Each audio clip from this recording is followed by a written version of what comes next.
My daughter-in-law stared me down and spat. "Get out. We don't want a worthless old hag in our home while I'm pregnant." My own son, my flesh and blood, just stood there, nodding, as my heart shattered into a million jagged pieces on that cold Asheville street. Stay with me to see how I rose from this gut-wrenching betrayal, hit subscribe, and witness my fight. I'm Maggie Thompson, and for 67 years, I've fought tooth and nail to build a life in Asheville, North Carolina. After my husband passed 20 years ago, I raised my son James alone, working 2 jobs days at a diner, nights typing insurance claims. Every penny went to him. College, clothes, his first car. So when James and his wife Lauren wanted a house in this pricey town, I didn't hesitate. I sold my cozy 800 square foot home on Sunset Drive, my sanctuary of 30 years, to give them $50,000 for their down payment. "It's just temporary, Mom," James promised, his eyes bright with gratitude. "We'll take care of you." I believed him. They bought a charming 500 square foot Craftsman on Oakwood Lane, and I moved into their 400 square foot basement, converted into a makeshift apartment. I paid $600 a month in rent, cooked their dinners, folded their laundry, even scrubbed their floors while they saved for their future. Lauren's pregnancy brought new challenges: morning sickness, doctor's visits, and I was there, brewing ginger tea, driving her to appointments. I thought I was their rock, their anchor in this small mountain town. But I was wrong. They didn't see me as family. I was just free labor, a means to an end. And soon, that truth would hit me harder than a winter storm in the Blue Ridge Mountains. Stick around, you won't believe what they did next. The air in the Oakwood Lane house felt heavy that spring evening, like the calm before a Carolina thunderstorm. I, Maggie Thompson, stood in the kitchen, chopping carrots for the beef stew I'd spent hours preparing for James and Lauren. The aroma of rosemary and thyme filled the 500 square foot Craftsman home, a place I'd helped them buy with the $50,000 from my own house's sale. I was wiping my hands on a dish towel when Lauren waddled in, her 7-month pregnant belly leading the way, her face twisted with a scowl that could curdle milk. She didn't even look at the simmering pot before she dropped her bombshell. "Maggie, your time's up," she said, her voice sharp as a butcher's knife. "We need that basement for the baby's nursery. You gotta move out." I froze, the towel slipping from my fingers. My heart, already bruised from her earlier jab about being a useless old woman, took another hit. I turned to James, my 5-year-old son, who was slouched on the couch, scrolling through his phone. "James, you agree with this?" I asked, my voice steady despite the storm raging inside me. He barely glanced up, his eyes dodging mine like a kid caught sneaking cookies. "Mom, it's just practical," he mumbled. "Lauren's right. The baby needs a proper space, not some makeshift setup. There are nice retirement homes nearby, in Asheville. You'd like it there." Retirement homes. The words landed like a slap across my face. I was 67, not 97, still spry enough to haul groceries up the hill to their house, still sharp enough to balance their budget when they overspent on Lauren's designer baby gear. I'd given up my 800 square foot sanctuary on Sunset Drive, poured my life savings into their dream, lived in their 400 square foot basement, paid $600 a month in rent, and cooked their meals, all to be told I was disposable, fit only for a senior community where I'd like it. My chest tightened, like someone had wrapped it in barbed wire. "Where am I supposed to go, James?" I asked, proud that my voice didn't crack.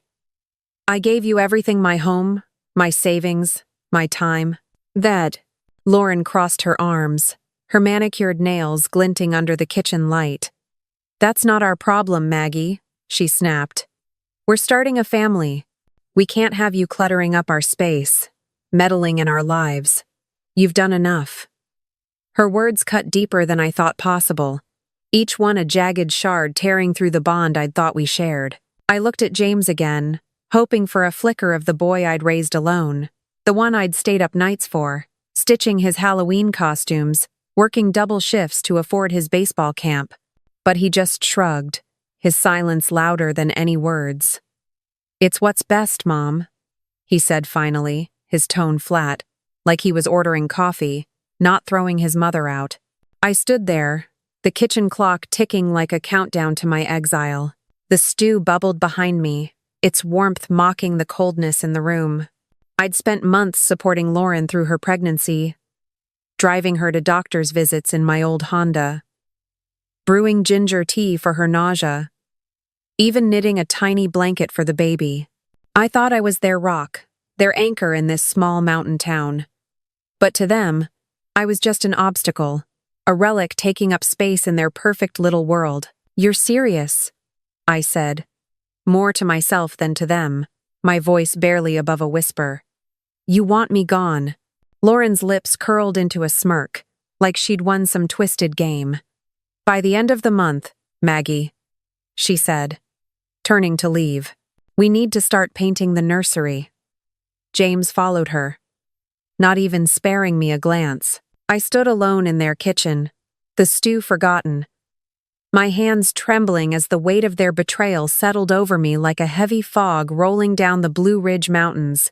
I'd given them everything, my home, my savings, my heart, and they'd tossed me aside like a worn-out pair of shoes.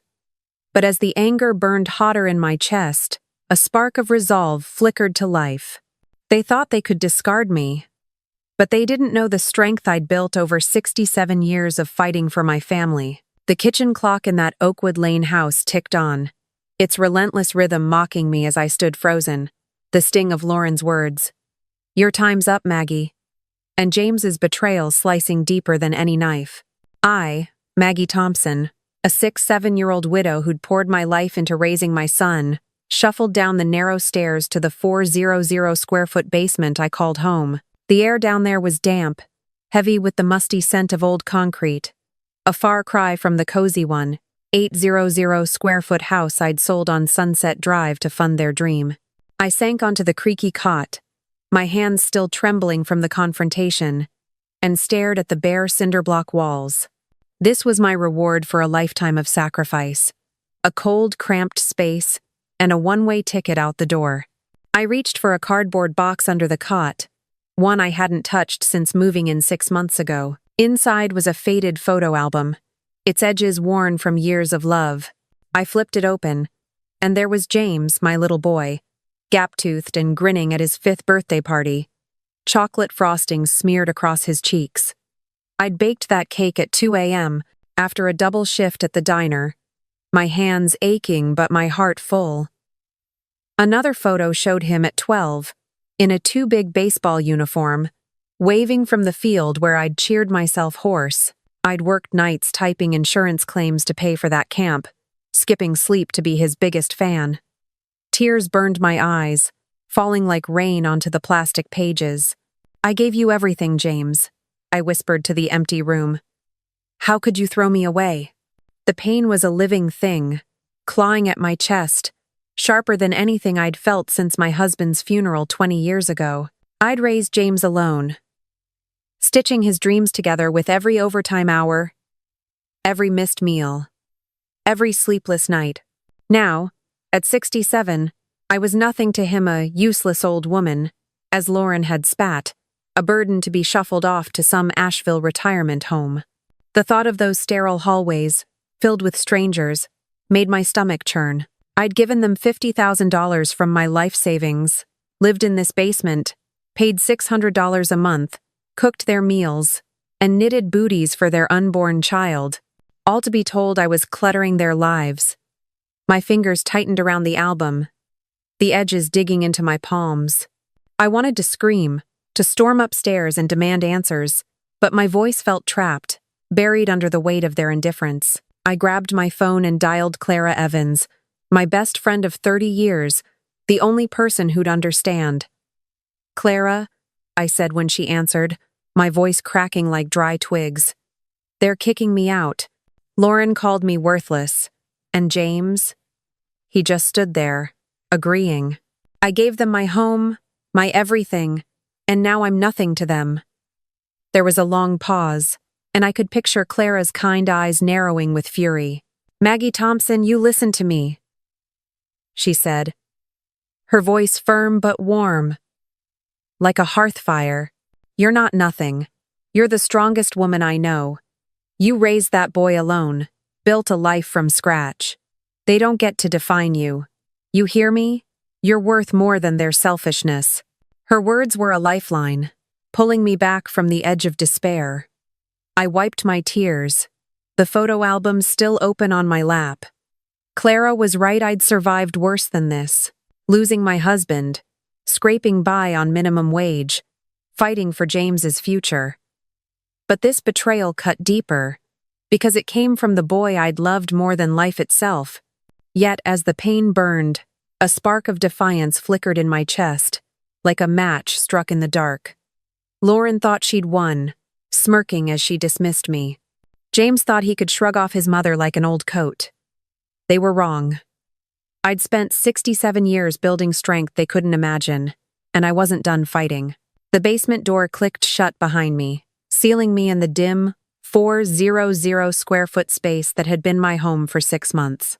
I, Maggie Thompson, stood in the silence, Clara's words echoing in my ears. "You're worth more than their selfishness." At 67, I'd faced heartbreak before losing my husband, scraping by as a single mom in Asheville, North Carolina.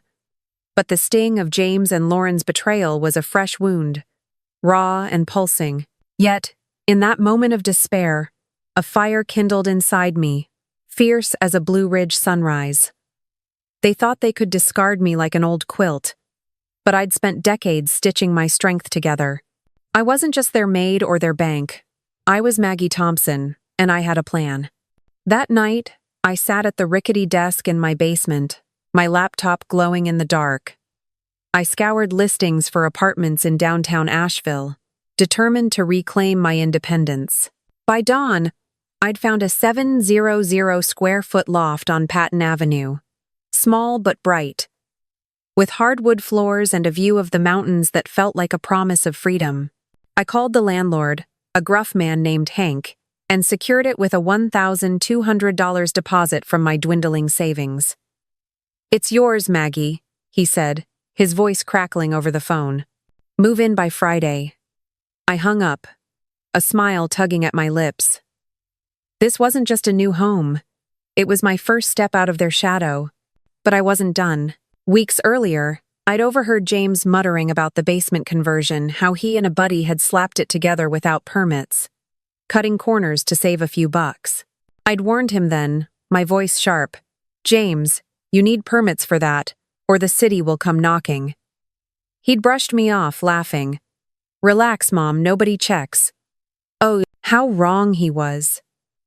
I'd spent 30 years as a secretary at an insurance firm, handling paperwork, learning the ins and outs of regulations. I knew the city of Asheville didn't mess around with code violations, especially not in a neighborhood like Oakwood Lane, where developers were circling like hawks. That's when I remembered Tom Bradley, a sharp-dressed property developer I'd met at a community meeting last fall. He'd been scouting houses for a big redevelopment project, aiming to turn Oakwood Lane into an upscale enclave with boutique shops and luxury rentals. I'd kept his card, tucked in my purse like a hidden ace. I dialed his number, my heart pounding but my voice steady. "Tom, it's Maggie Thompson," I said. "I've got a property you might want to look at, 124 Oakwood Lane. It's got a basement conversion, but I'm pretty sure it's not up to code." Tom's interest was immediate, his tone all business. "No permits? That's exactly the kind of opportunity I'm looking for. Can you consult on this, Maggie? I need someone who knows the area." "Consult?" "Oh, I'd do more than that." I agreed to meet him, sharing details about the house, how James and Lauren were stretched thin, spending $2,000 a month on baby gear and fancy dinners, oblivious to the ticking time bomb of their unpermitted basement. "Sounds like they might be open to a quick sale," I said, my voice neutral but my mind racing. I wasn't just handing Tom a lead. I was setting the stage for a reckoning. By the time I hung up, I'd signed on as his property consultant. $75 an hour, flexible schedule, and a front row seat to the consequences James and Lauren didn't see coming. 2 days later, I packed my few belongings, clothes, a coffee maker, that worn photo album, and called a moving company. When the truck pulled up to the Oakwood Lane house, James stepped outside, his brow furrowed. "You're leaving already, Mom?" he asked, genuine shock in his voice. Lauren peered from the porch, her arms crossed, clearly expecting me to beg to stay. "Amazing what you can do when you're motivated," I replied, my tone sweet as honey but sharp as a tack. I climbed into my Honda, the engine humming with purpose, and drove to my new loft. As I unpacked, the mountain view outside my window felt like a new chapter. James and Lauren thought they'd won, but they didn't know I'd already played my first card. What came next would make their jaws drop. Stay tuned to see how I turned the tables. The spring sun hung high over Asheville, North Carolina, casting long shadows across the manicured lawn of 124 Oakwood Lane. I, Maggie Thompson, stood on the familiar porch of the 2,500-square-foot craftsman home I'd helped my son James and his wife Lauren buy with $50,000 of my life savings. But today, I wasn't the doting mother or the basement-dwelling tenant paying $600 a month. I was a property consultant, clipboard in hand, walking beside Tom Bradley, a 50-year-old real estate developer whose tailored suit and sharp smile screamed money and ambition. My heart pounded like a drum, but my face was calm as a Carolina sunset, masking the storm of satisfaction brewing inside me. James and Lauren thought they'd tossed me out like yesterday's trash, but they were about to learn what happens when you underestimate a 6-7-year-old woman who's fought for everything she's ever had. Tom knocked on the door, his knuckles rapping with the confidence of a man used to closing deals. I adjusted my glasses, my expression professionally neutral, though I could feel the weight of this moment like a boulder on my chest. The door swung open, and there stood James, his work shirt rumpled, dark circles under his eyes from late nights, spent appeasing Lauren's whims. His gaze flicked from Tom to me, confusion twisting his face like a knotted rope. "Mom?" he stammered, his voice cracking like a teenager's. Before he could say more, Lauren appeared behind him, her pregnant belly straining against a designer maternity dress, her eyes narrowing to slits. "What's she doing here?" she snapped, her tone sharp enough to cut glass. Tom stepped forward, extending a business card with the ease of a poker player laying down a winning hand. "James Thompson?" "Tom Bradley, Bradley Properties. This is Maggie, my property assessment consultant. We're here to discuss a business proposition for 124 Oakwood Lane." James's jaw dropped like a broken hinge, his eyes darting to me, searching for an explanation I had no intention of giving. Lauren grabbed his arm, her manicured nails digging in. "What kind of proposition?" she demanded, her voice rising with a mix of fear and indignation. Tom's smile was all business, but his words carried the weight of a sledgehammer. "I'm prepared to offer you $500,000 cash for this property, closing within 30 days. It's a generous deal, considering the market and certain issues." He paused, glancing at me, and I nodded slightly, my face a mask of professionalism. "Issues?" Lauren asked, her voice wavering now. Tom pulled out a tablet, scrolling through photos of their house. "Our preliminary assessment shows an unpermitted basement conversion. The city of Asheville takes code violations seriously. Fixing it could cost upwards of $10,000, plus fines if they inspect during our upcoming redevelopment project." James's face went pale, like he'd seen a ghost. "Redevelopment?" he croaked. Tom nodded, his tone matter-of-fact but laced with urgency. "We're transforming Oakwood Lane into an upscale community. New sidewalks, fiber optic cables, boutique shops. Construction starts in 6 weeks. It'll be noisy, messy, and disruptive. Plus, the city's already flagged this block for inspections. That basement of yours? If it's not up to code, you're looking at hefty penalties or a forced teardown." Lauren's hand flew to her belly, her eyes wide with panic. "You can't do this," she said, but her voice lacked the venom she'd hurled at me days ago. I stood silent, my clipboard a shield, but inside, I was soaring.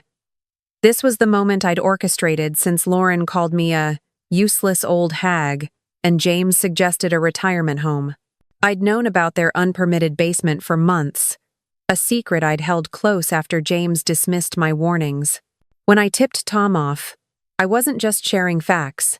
I was lighting the fuse on a bomb they didn't see coming. "Maggie, you knew about this?"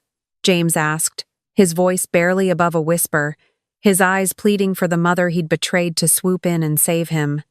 I met his gaze, my voice steady as steel. "I know a lot about this house, James. I helped you buy it, remember?" My words were polite, but they cut deep. A reminder of the $50,000 I'd sacrificed, the months I'd spent cooking and cleaning while they treated me like hired help. Lauren's face crumpled, her earlier smugness gone, replaced by a dawning horror. Tom cleared his throat, unfazed by the tension. "You have until Friday to decide 5 days. After that, construction begins, and living here will be challenging.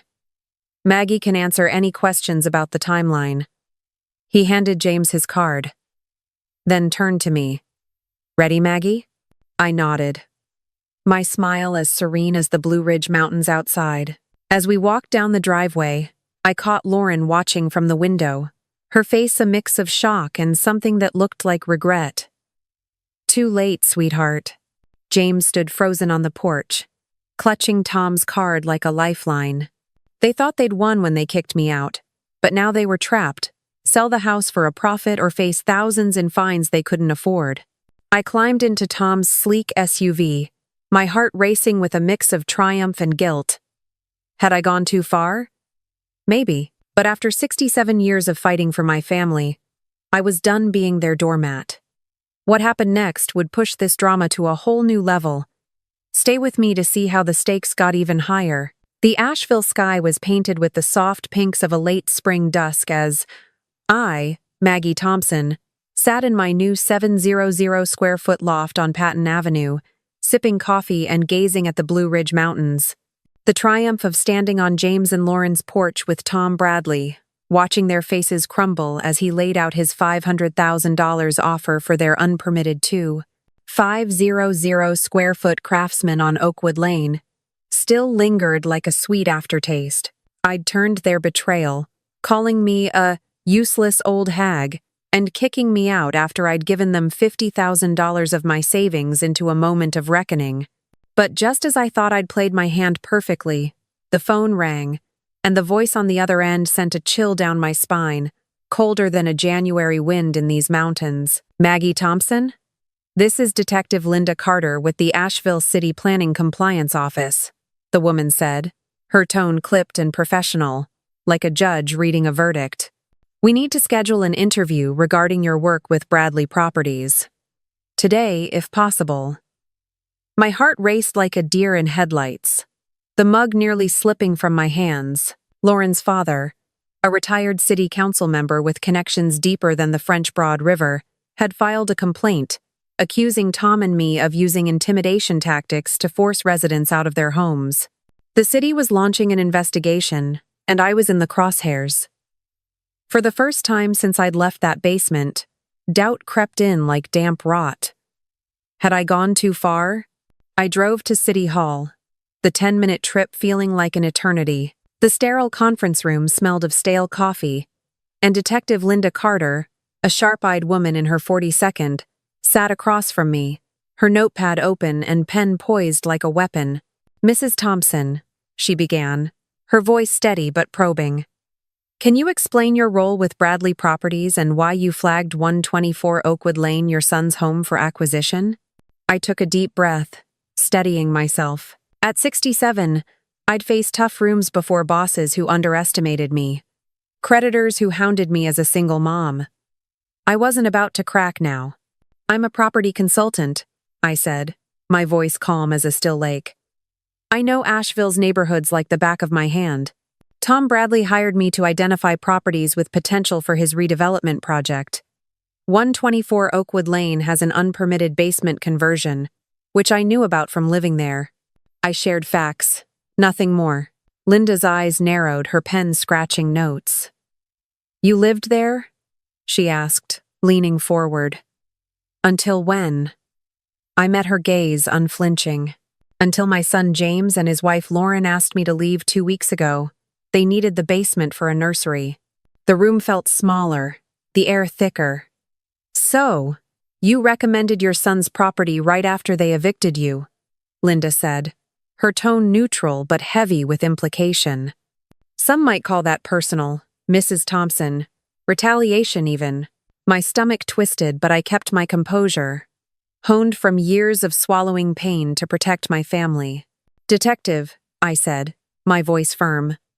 I provided accurate information about a code violation that was already on the city's radar. If James and Lauren are facing consequences, it's because they ignored my warnings about permits months ago. I tried to help them, then offered to arrange contractors, cover costs.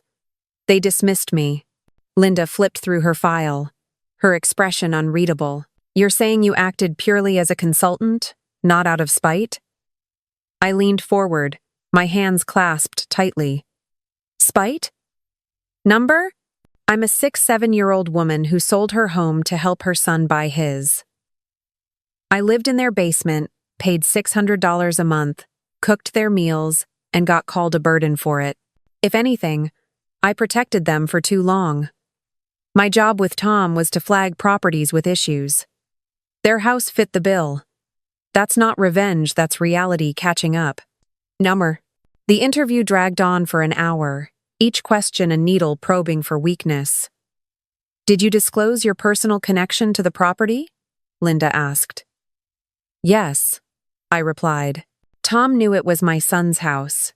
He pursued it because it's a prime lot, not because I pushed him. My palms were sweaty, my mind racing. If the city found evidence of coercion, Tom's project could be halted, and my new job, my fresh start, could vanish. I'd played my cards close, but had I miscalculated? The thought of losing everything I'd built in this new chapter made my chest ache, a shadow of the pain I'd felt in that basement, staring at James's childhood photos. As I left City Hall, the mountain air felt heavy with uncertainty. Lauren's father's complaint had turned my calculated move into a high-stakes gamble. I drove back to my loft, my hands gripping the wheel, wondering if my fight for respect had pushed me into a trap. But I wasn't done yet. James and Lauren were about to face the full weight of their choices, and I'd make sure they understood the cost of their betrayal. Keep watching, the next twist will leave you speechless. The Asheville evening was quiet, the kind of stillness that settles over the mountains before a storm. I, Maggie Thompson, sat in my 700-square-foot loft on Patton Avenue, the glow of a single lamp casting shadows across the hardwood floors. The adrenaline from my City Hall interview with Detective Linda Carter still pulsed through me, her questions about my role with Tom Bradley's property deals echoing like a warning bell. I'd played my hand, tipping Tom off about the unpermitted basement in James and Lauren's 2,500-square-foot Craftsman on Oakwood Lane, forcing them to face a $500, 000 offer or $10,000 in fines. But Lauren's father's complaint had turned the tables, threatening my new job and freedom.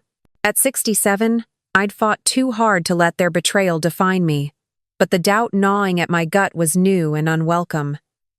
Then my phone buzzed, shattering the silence. James's name flashed on the screen, and I let it go to voicemail, my heart too raw to hear his voice. Minutes later, it buzzed again, Lauren this time. Then James. Then both, relentless, like hail on a tin roof. I ignored them, sipping my coffee, the bitter taste matching my mood. But when the pounding came at my door, I knew I couldn't hide. Through the peephole, I saw James, his face haggard, his eyes red-rimmed like he hadn't slept in days. Lauren stood beside him, her 8-month pregnant belly straining against her sweater, her mascara streaked from tears. I opened the door but stood firm, blocking the entrance. "What do you want?" I asked. my voice cold as the Blue Ridge wind. "Mom, please," James begged, his voice breaking. "We're losing everything. The house, our savings Tom Bradley's offer is our only way out, but we can't afford to move without your help." Lauren's sob cut through his words, her hands clutching her belly. "Maggie, I'm sorry," she choked out. "I was awful calling you useless. I was scared about the baby, stressed, but that's no excuse. Please, don't let us lose our home." Her tears were real, but I'd heard her apologies before, always tied to what she needed. My chest tightened, the memory of their cruelty dismissing me as a meddling old hag, suggesting a retirement home still sharp as a razor. I leaned against the doorframe, my arms crossed. "You think saying sorry fixes this?" I said, my voice steady but laced with 67 years of hard-earned steel. "I sold my house on Sunset Drive, gave you $50,000, lived in your basement, paid $600 a month, cooked your meals, and you threw me out like trash. And now, when you're scared, I'm suddenly family again?" James flinched, his shoulders slumping. "Mom, I messed up," he whispered. "I should have stood up for you. I didn't know about the permits, the fines. Why didn't you tell us?" I laughed, a sharp, bitter sound that echoed in the loft. "I did tell you, James. 3 months ago, I said the basement needed permits. I offered to hire contractors, cover the $8,000 cost myself, to protect you from the city's inspections. It was going to be my gift to you, to keep your home safe for that baby." I paused, letting the weight of my words sink in. "But you told me to stop meddling. You chose Lauren's comfort over my warnings. Actions have consequences." "That..." Lauren's face crumpled, her hands trembling. "You were going to fix it?" she whispered, her voice barely audible. "Why didn't you go through with it?" I stepped closer, my eyes locked on hers. "Because you made it clear I wasn't wanted. You called me a burden, Lauren, and James backed you up. I was going to save your house, but you slammed that door shut." James ran a hand through his hair, his voice desperate. "Mom, we can't afford $10,000. The baby's coming in a month, we need you." I shook my head, the pain of their betrayal, mingling with a weary resolve. "You needed me when I was cooking your dinners, paying your rent, giving you my life savings. But when I needed respect, you gave me nothing. I'm done carrying your weight." I turned to close the door, but Lauren grabbed my arm, her grip surprisingly strong. "Maggie, please," she pleaded, tears streaming down her face. "We'll do anything to make this right." I pulled away, my voice soft but unyielding. "You can't unring a bell, Lauren. You made your choices. Now you live with them." I shut the door, the click final, like a lock snapping shut. As their footsteps faded, I sank into my armchair, my heart heavy but resolute. Clara Evans's words rang in my mind. "You don't have to carry their weight anymore." She was right. I'd given James and Lauren everything, but they'd shown me their true colors. Now, they'd face the fallout, and I'd stand tall. But the fight wasn't over. Stay tuned to see how this story finds its resolution. The Asheville sky glowed with the soft gold of a late spring morning as I, Maggie Thompson, stood in my 700-square-foot loft on Patton Avenue, a cup of coffee warming my hands. The storm of the past weeks, Lauren's cruel words calling me a useless old hag, James's betrayal. The tense City Hall interview with Detective Linda Carter had settled, leaving a quiet clarity. The investigation into Tom Bradley's project cleared me. Lauren's father withdrew his complaint after learning the truth about his daughter's actions. James and Lauren sold their 2,500-square-foot craftsman on Oakwood Lane for $500,000, pocketing $70,000 after paying off their mortgage. They bought a modest 200-square-foot bungalow in a quiet Asheville suburb, a home they could afford without my $50,000 sacrifice. It wasn't the ending they'd planned, but it was the one they'd earned. Months later, we met for dinner at a small diner off Haywood Road. James looked older, his eyes carrying the weight of regret. Lauren, cradling their newborn daughter, was softer, her once sharp edges dulled by humility. "Maggie," she said quietly, "we were wrong. We'll never stop trying to make it right." James nodded, his voice low. "You deserved better, Mom." I looked at them, my heart a mix of scars and hope. "Family isn't about what you take," I said, my voice steady as the mountains outside. "It's about respect, given freely." When their baby gurgled Nana, reaching for me across the table, tears stung my eyes not from pain, but from a fragile new beginning. At 67, I've learned a hard truth. Your worth isn't measured by what you give others, but by what you demand for yourself. If you're feeling used, overlooked, or cast aside, set boundaries early, respect yourself first, and others will learn to follow. I'm Maggie Thompson, living in my own space, working a job I love, and building a life on my terms. Sometimes, the most loving act is letting others face their consequences, so they can grow too. If this story touched you, please give it a like, share your thoughts in the comments, and subscribe to the Unwanted Revenge. Your stories of standing tall matter, let's share them together.